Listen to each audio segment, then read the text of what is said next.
Hey guys, I'm going to show you how to replace the starter on basically any lawn tractor.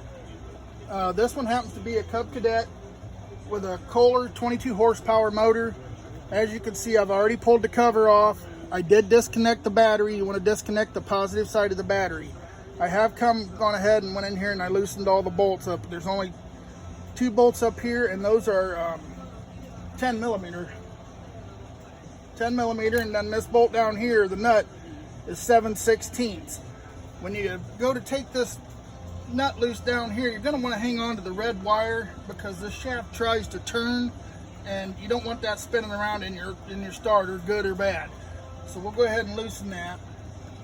I used a 10 millimeter ratcheting wrench on this to get, or a 7/16 ratcheting wrench on this to get this one loose. And then I used a 10 millimeter ratchet up here to loosen these up. It's relatively simple, guys. Anybody can do this.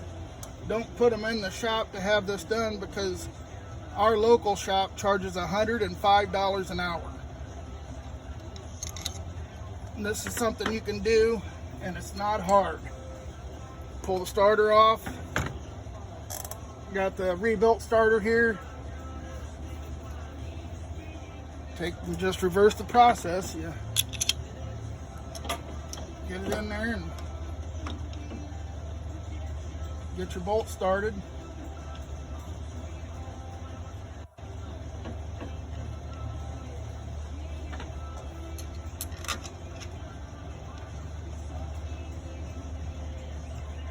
And this is a good time, actually, if you haven't changed your oil, to go ahead and do that, because your drain plug is right below the starter right down here.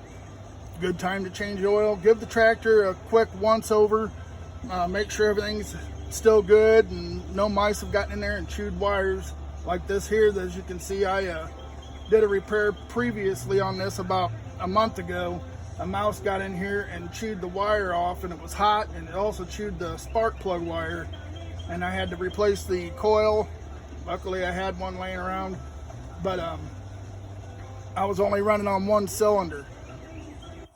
So if they start using more gas and feel like they're dropping power or don't have as much power, just pull the cover off and just look at everything, because this is easy to replace also. You just got to Google your motor and it'll tell you what one to get. And you do need a feeler gauge to set the gap between this and this. And I believe it was 10 thousandths.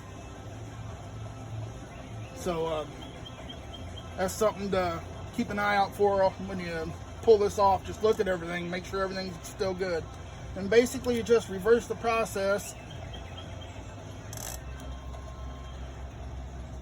Put your nut back on for the power, tighten everything up, and you're good to go. That's basically it, guys. You just tighten it up and put your cover back on, and it's ready to go. Thanks for watching. You all have a nice day.